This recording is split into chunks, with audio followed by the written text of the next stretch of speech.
Hello po, kamusta pong muli? Nagbabalik pong muli ang inyong katambay, si Katambay Manong po, mga katambay. Dito po sa ating tambayang makabayan, komento po na inyong lingkod. Ito po, kamara naman po mga tambay. Ang ating kukomentuhan, isa rin po kasi itong demolition job mga katambay. Politika, panggigipit mga katambay. Dahil alam nakikita naman natin lahat ng kaalyado at malapit sa ating pamilya Duterte ay nagkakaproblema po ngayon sa bagong Pilipinas, lalo po sa Kamara. Ito po,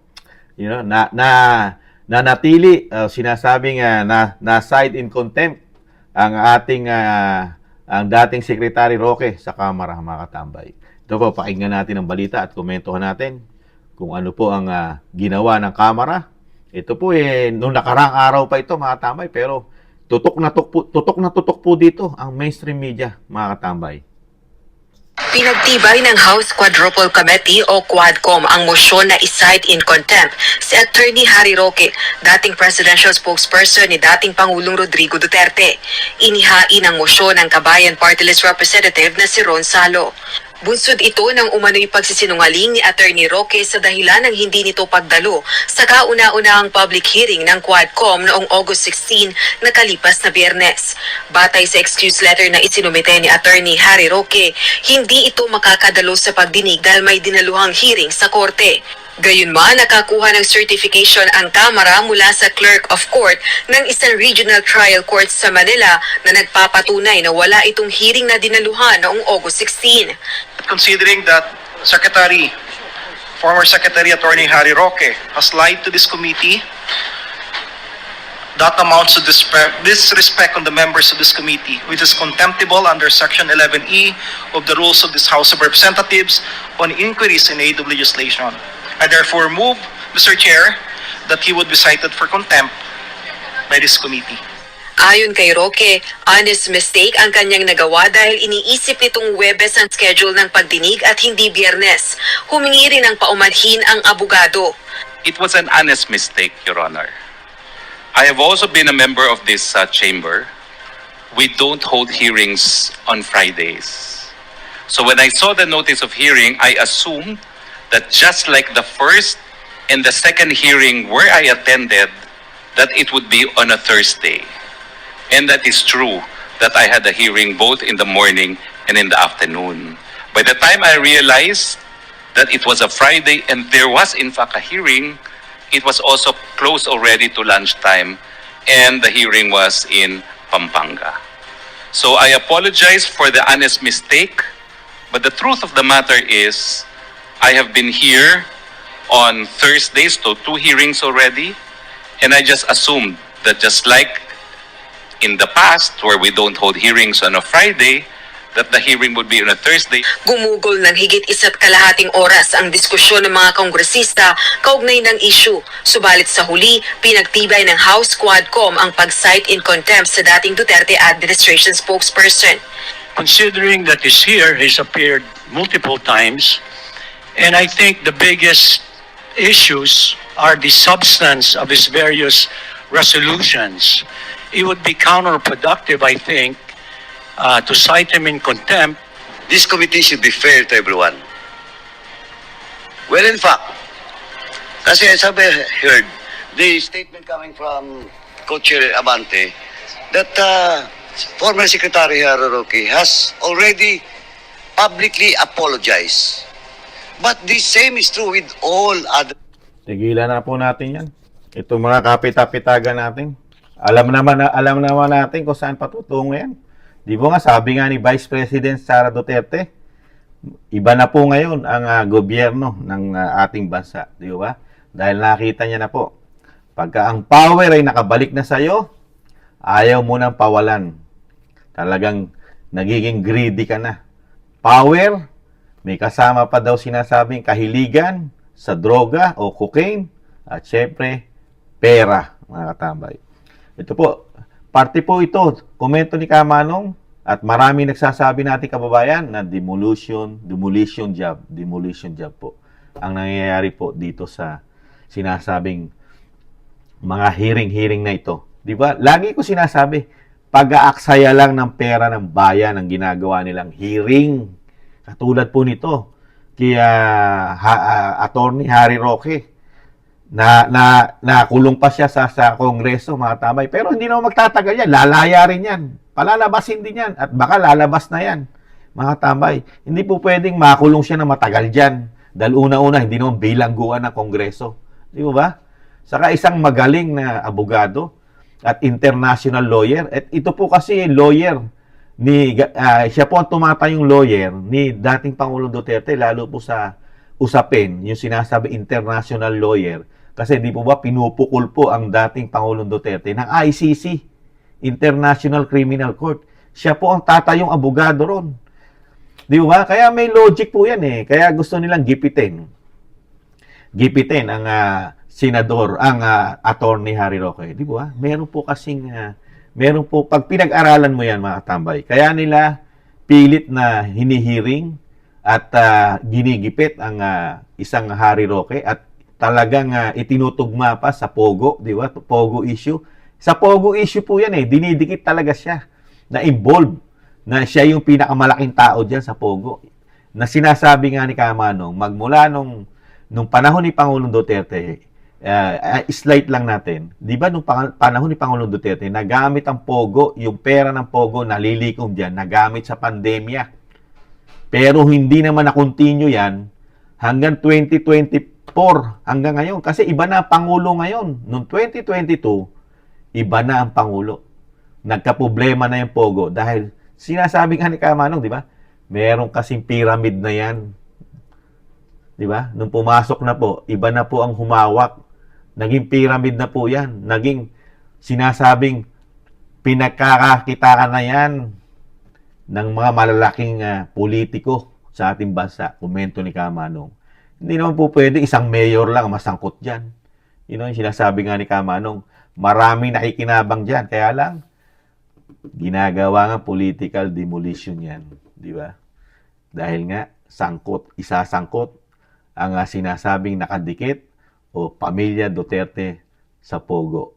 Pero ito, bigyan natin ng logic ito. Yung nangyayari. Kasi, sa tingin ni Kamanong, komento ni Kamanong, di po ba?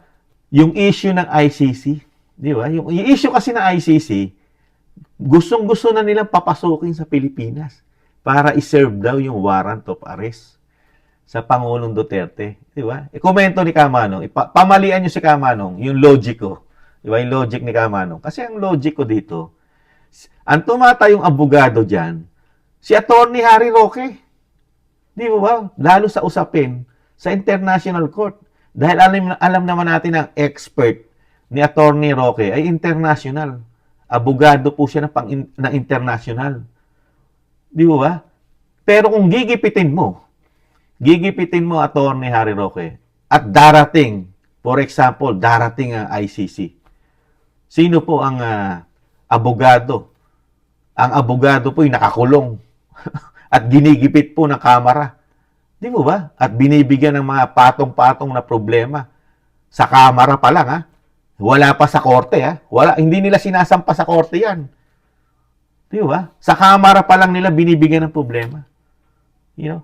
Ginigipit mo yung magiging abogado ng dating Pangulong Duterte sa usapin sa international, lalo na pinupuspo na pinagtutulong-tulungan na po ng gobyerno saka sa pangunguna po ng dating senador na tinatawag nila di umano na para daw aso, si dating Senador Trillanes, yung sa ICC. Di ba? Tapos ngayon, yung abogado na tatayo bilang abogado ni dating Pangulong Duterte dyan, mangunguna dyan sa kanyang defense lawyer, itong si Harry Roque, binibigyan mo ngayon ng problema sa kamera at ikinukulong mo pa. Di ba? Nandiyan pa yung cited in contempt na ginagawa nyo. Di ba? Nagpaliwanag naman yung mama, nagpaliwanag yung abogado, humingi ng dispensa, antimano, kulong sa kamera. Para lang talagang nagiging diktador na at napakatatapang na ng mga congressman, representative ng ating bansa. Talagang kala mo sila korte na, korte. Antimano, desisyon agad. Pag hindi nila gusto, contempt, kulong. Ang gagaling. Pero, maniniwala si Kamano, magagalingan ako si Kamano, kung ikinulong nila ng 5 taon sa kamara yan, o 1 taon, kung talagang kayo may mga yagballs, hindi naman nila magagawa eh.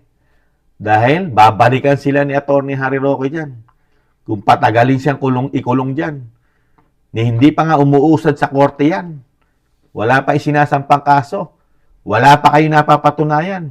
Dahil nga sa pamumulitika pa lang yan. Yeah. Dahil nga, sa nakikita ni Kamanong, may parte po yan. Demolition job. Di ba? Politika. Harassment. Political harassment. Dahil nga, di ba? Pag pinagkabit-kabit nyo nga, uulitin ko, international lawyer ito. Merong issue po ang kanyang dating presidente na si dating Rodrigo Roa Duterte sa issue po ng excuse me, ICC. At ito po ay tumatayong abogado ni dating Pangulong Duterte. Di po ba? Dating Pangulong Duterte, di ba? Nakakalungkot lang mga katambay ang ating bansa. Pilit, di ba? Lahat halos. Sino na lang po ang hindi ginigipit po? Sino na lang po ang hindi ginigipit nila sa pamilya Duterte? 2 na lang po. Bali 3 po ang hindi na lang nila ginigipit na pinupolitika. Yung nanay ng Vice President at ni Pulong at ni Baste, yung nanay. Yun na lang, wala pang issue. At yung nanay naman po, yung nanay naman po ng yung Kitty, yung mag-ina, yung second family po ng dating Pangulong Duterte. Yun lang po, yung 3. Yung mag-inang Kitty Duterte at yung magulang nila Vice President Sara Duterte. Dahil halos lahat nadali na. O isama na natin mga tambay. Kasi ibilang na rin natin yung asawa ni Pulong saka asawa ni Baste. O hindi pa rin nila yun, mga medyo hindi pa kinakasuhan. Kasi yung asawa ng Vice President, sinangkot na rin nila sa issue, di ba? Droga. Nakakalungkot lang po. Talaga yung pagiging political harassment, demolition job na ginagawa nila.